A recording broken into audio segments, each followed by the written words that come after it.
Welcome to the Across the Bar podcast, where we talk about why today's headlines are important for your success at work. My name is Peter Raybar. I'm your first call on legal issues. And I'm Laura Brownstein. I am your first call on comms and content. And how are you, Peter? I'm doing great. I've been walking around the city today. I was walking around Midtown just looking for lawyers making out on park benches. I didn't find any, unfortunately. Okay. One of the things we're going to cover today is this poor man who Poor I don't man. know anything really Oh my about the God. story other than he was making out on a park bench and it changed things for him. Yeah. Who is this person? What happened? Well, we'll get into it. All right, We'll get into it in full. We'll find out who was making out on a park bench. Yeah. How are you doing? Good. I am, it's a summer rainy day where I am. Obviously summer, but really rainy and kind of pretty. So I love a rainy day. Yeah. Every once in a while is okay. Not, 4 straight days and the You could torrential live in LA, 7-inch. couldn't you? Yeah, of course. I love LA. Yeah, too much sunshine and Too much sunshine. too much 72 and sunny. Wouldn't you get bored of that? Nope. No. But I like the seasons also, so Seasons that's are why good. You I like love to New York. ski. Yes, I do. All right, so we're going to talk about the man making out on the park bench and what happened with that, and then just in general making out on park benches. We are going to talk about a big quote Peter had this week in a story about Google buyouts at Business Insider. They wanted to know about employment law, and he was their first call. So smart.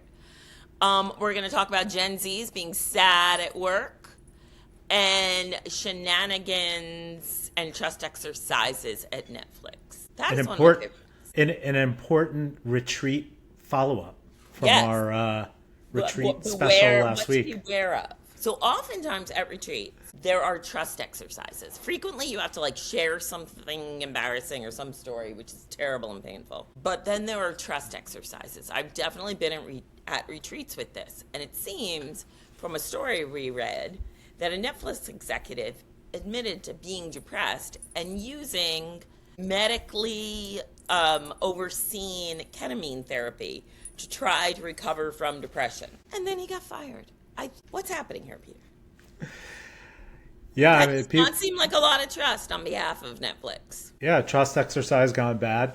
Yeah. Be careful who you trust. Trust me, I'll catch you. Nah, not so much. Well, have you ever seen someone get dropped in one of those trust falls? Not in person, have you?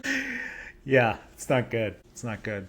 I've also had laughs at the I've fallen and I can't get up ad. Yeah, I've also had a friend who is notorious for dropping the groom's mother during wedding dances at his friends' weddings.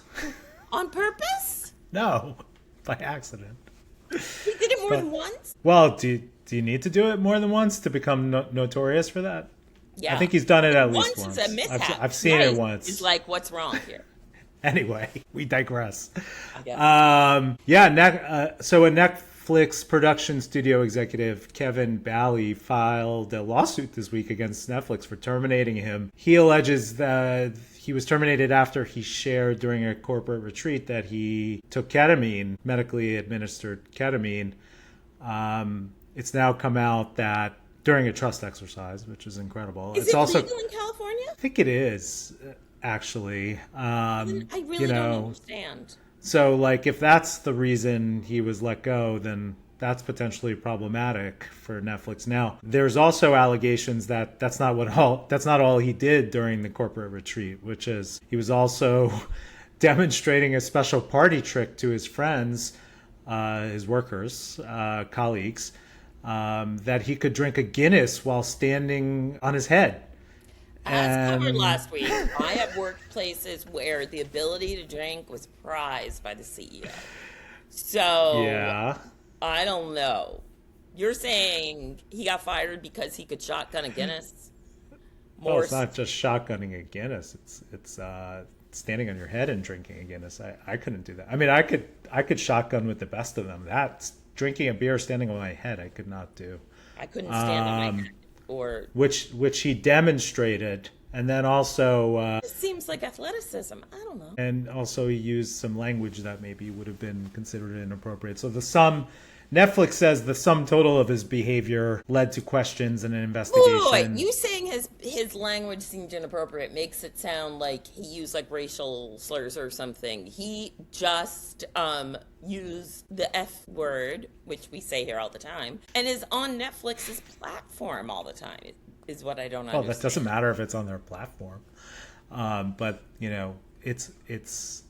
I guess the sum total of his behavior How will are there be. grounds for this guy to be fired, Peter? I don't understand. Well, we'll see. I mean, we're going to see it play out in this litigation. If they're looking at the sum total of his behavior, that it was not behavior becoming of an executive, then that could be a problem. I've had clients who've terminated for their behavior on retreats. I could tell you how it goes. They all end up in a bar. They get very drunk. They say crazy things, and you get fired. And just because you're at a retreat and it's a little more relaxed. What do you tell clients before people, don't make unforced errors, number one.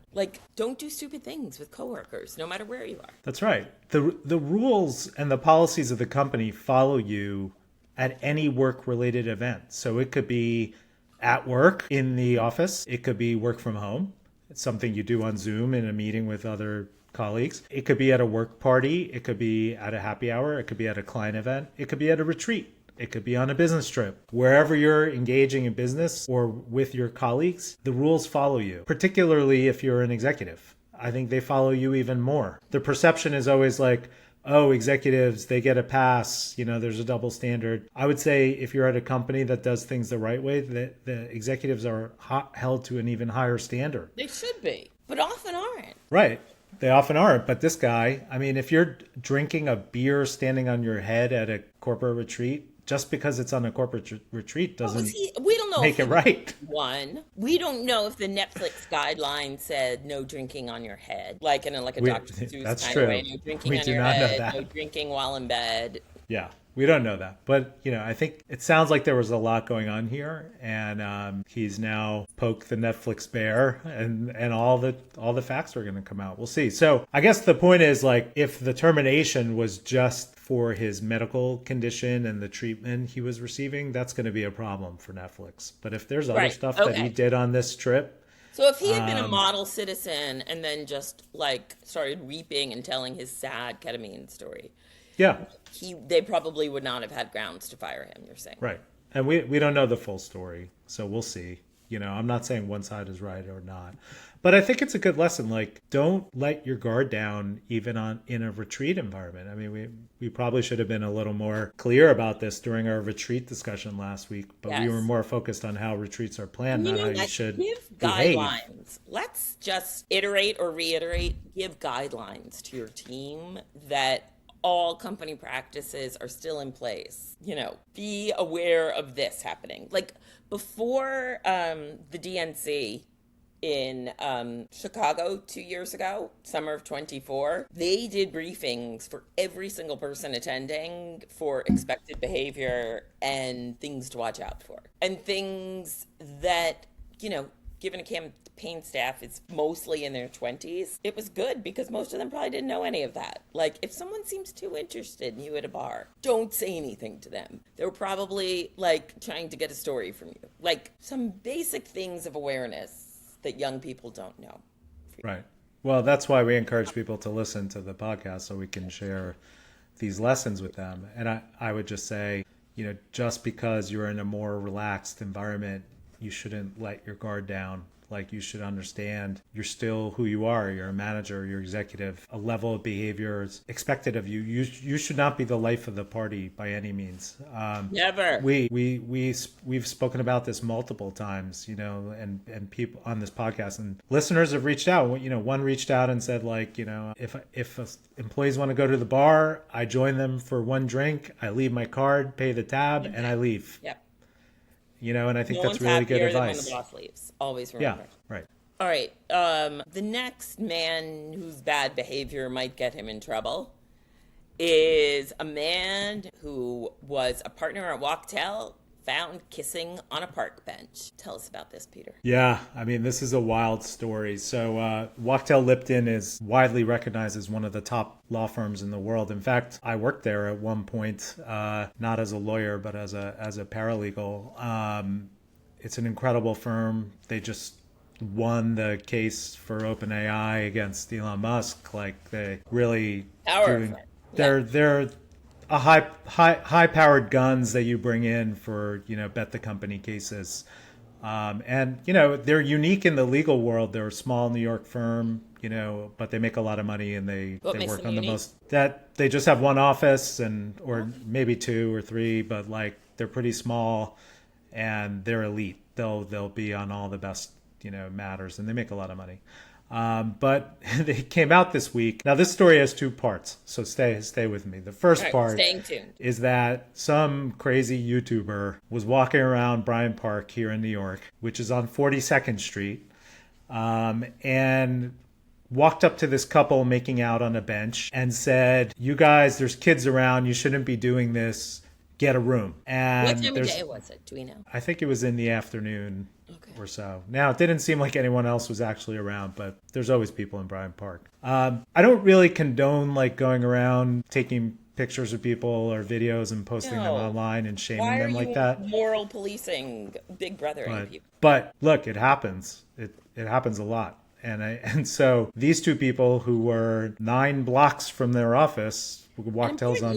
New York is a one-party consent state, correct? Yeah. Yep. That too. And so it turns out that these two who came apart from their kiss and tried to get the woman was laughing, the guy was trying to get him to stop filming. They were a partner and associate at Wachtell Lipton. They were actually both on the OpenAI team that defeated Is he married? Elon Is she Musk. married? He's married. She has a boyfriend or partner.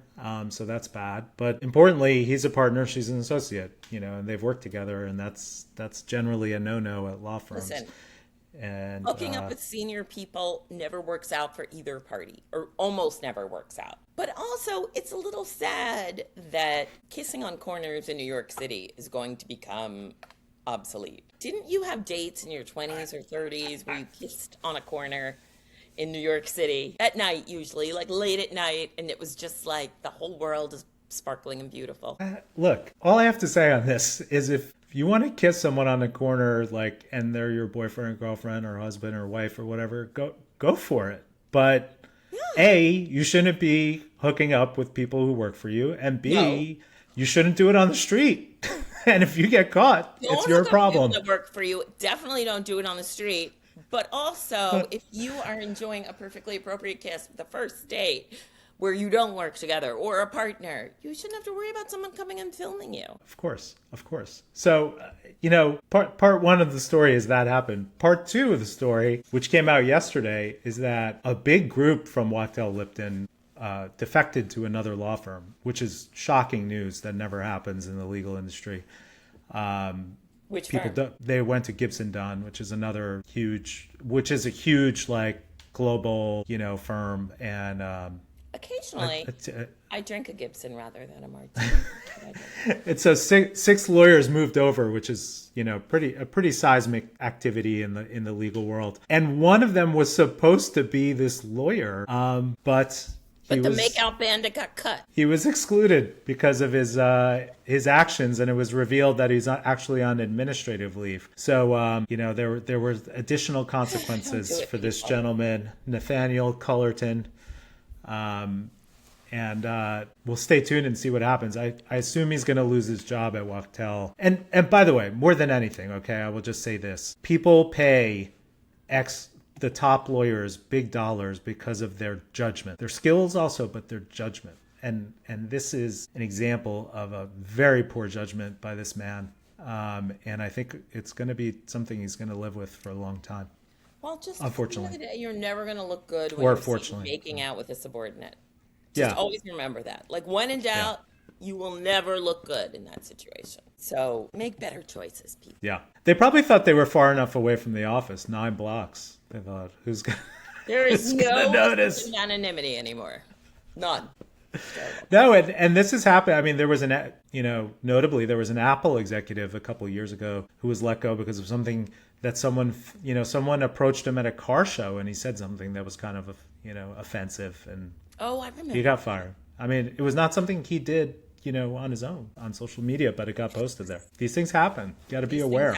It's hard hard to square that. I know it's a bigger topic, but sometimes it is hard to square these things with what we are seeing going on at the head of our government.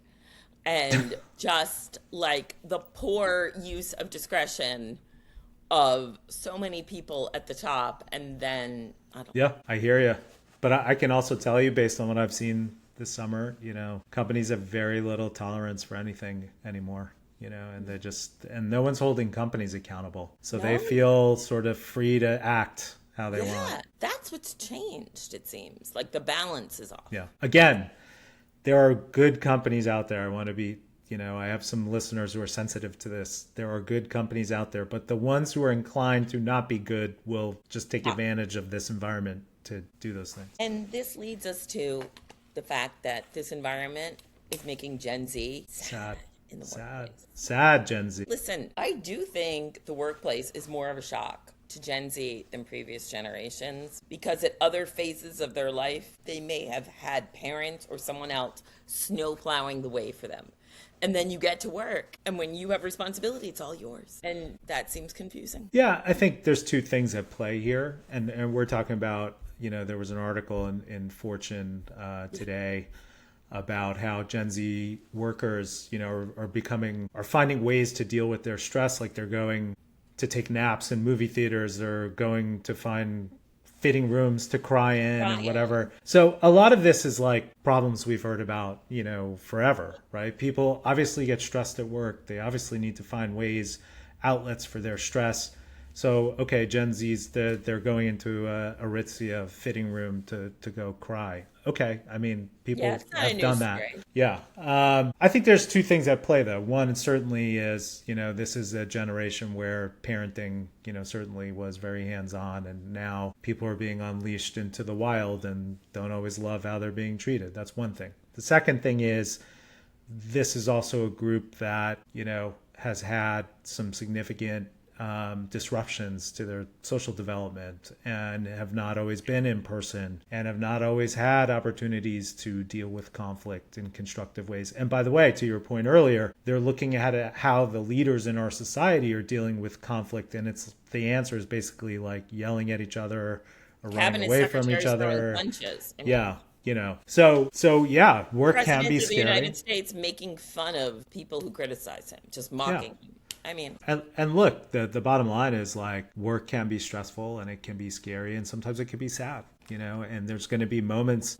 I could think of moments, sad moments, and you find ways to deal with them. How much do you think, though, there's also another factor is like the overall like ennui and fear about the future of work in our society? Like, I think when you were in your 20s and you were like, this is really hard, but I know I'm working towards something, maybe that helped buoy you during those early, harder years. And now the kids are like, what is this leading to? Well, there's definitely a lack of trust in employers because the employer messaging lately has not been anything that's been supportive of career development and long-term futures with companies. In fact, it's been the opposite. We've talked about leaders who have said, we're going to replace you with AI. You need to find a way to do things with AI. I've heard we're going to pay reports. You to teach AI your job and then fire you. We're going to pay you to teach AI your job. I've heard college professors tell students, you're going to be replaced by AI and you won't have to work. And so they're just hearing all this stuff and they hate it. Like teaching cannibals like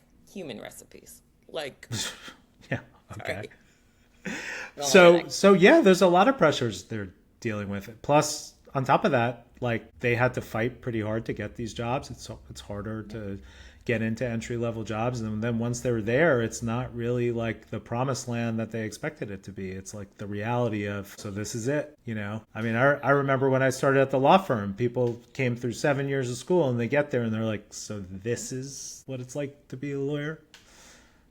Yeah. It's like, yeah. So, roll up your sleeves. Let's go. When you and I were both lucky enough to work for Hearst, Hearst had a nurse's office, which was amazing. There was a nurse practitioner at all times. That's right. You could write prescriptions, which is a very smart thing for a big company to do, I always think, because it keeps people in the office, not going to doctor's appointments. And there are some very predictable prescriptions that the community at Hearst needed. But, Or any company. Or any company. well, yes, but it was a company primarily of young women. Like, Sure. there, Okay. there were specific things that were easy to treat and diagnose. And you could get your flu shot there. It was great. But people Yeah. would also just go take naps at the nurse's office. I never did that, but people did that. Did you ever do that? Are you kidding? No, never. I don't. I am one of the old. I only went there to get shots. What? That's it. I only went there to get shots. I went to shots. I got strep throat once when I was working there, and they gave me a throat culture. You're gonna take us through your whole medical history now? Is that? It's important for everyone. But I will say it was nice that Hearst had that nurse's office, like a place you could go and just sort of hide or get taken care of. So that's a useful way. I mean, my number one like sort of stress outlet was like just go for a walk. Like go for a walk, get a cup of coffee, walk around the block. You know, other people I know that they'll go get a workout. You know, whatever. I mean, there were also people who went and got a drink at the pub. You know, I mean, everybody's got different ways. This is not a new problem. So you want to go cry on a others and just keep that in mind. Maybe I guess is the point. Yeah, but I think the point is like if you're entering the workforce, you have to realize like it's going to be tough. There are going to be issues, and you need to find a way that you can constructively deal with the stress. That's a really important part of success. You know, how do you deal with the stress of any job? Well, I'll take it one further. You're going to need people in your life that you can talk to about the stress. Yes. And if you don't have close relationships, either at work or outside of work, it's going to be harder to handle the stress of a good job. So make some friends, talk to people, open up. It's nice. Yeah. All right, I think we're ready for some zeros. By the way, kissing on the park bench with your boss is not a good way to release the stress or deal with the stress. So that is true. I'm just going to bring that up again. If you don't get caught, it can be. No, never mind. Okay. Stop. Okay, who's your zero, Peter? Oof. I've really gone back and forth on this one. So I had a soccer one. I'm going to pass on it because I've talked a lot about soccer. But here's a zero. So there's obviously a debate going on right now in New York about the mayor's proposal to open some free supermarkets, I think, or heavily discounted, subsidized supermarkets. There's three of them that are being proposed. I think the max is like 5. People are acting like it's going to put the whole grocery industry out of business. But also, I was walking through the Green Market in Union Square this morning to go meet a client for breakfast, and where'd you go to breakfast? I was ABCV. Excellent breakfast spot. Love ABC for breakfast. Go on. And I was struck as someone who's like very attuned to prices in supermarkets. It's a longer deep dive. I was struck by the prices in the Green Market of just the noticeable increases, in some cases 50, 60% above where things were last year. And so I would just say $5. I mean, that's real. Yeah, I would just say, like, look, there's a debate going on right now about affordability, and it's specifically about the affordability of food. And the answer can't just be to shoot down ideas about how to address it. If you don't like the idea of of 3 to 5 subsidized supermarkets, please tell me what your idea is, because it's important. It's a real issue that people are facing. Affordability is a real issue, and it's only gone up. I think it is a fake Band-Aid for a real situation. Okay, fine. But what's the real answer? And by the way, the answer isn't to blame Joe Biden for it either. Okay, this is what's happened in the last. A, blame tariffs. B, blame the war because of fuel surcharges. I mean, large reasons why our produce is more expensive right now is government cutbacks, the fact that we can't export anything right now because of tariffs, the fact that fuel is more expensive because of the war that Trump started in Iran, as well as climate change and how that is affecting crops, as well as that crackdown on immigration, which is making it harder for crackdown on legal workers. On legal immigration. Illegal immigration. Well, no. Both. Both. Legal and illegal. I think Both. there were such a small number of new citizens accepted. Let's just be clear that people who were trying to comply with immigration requirements were detained and kicked out of the country.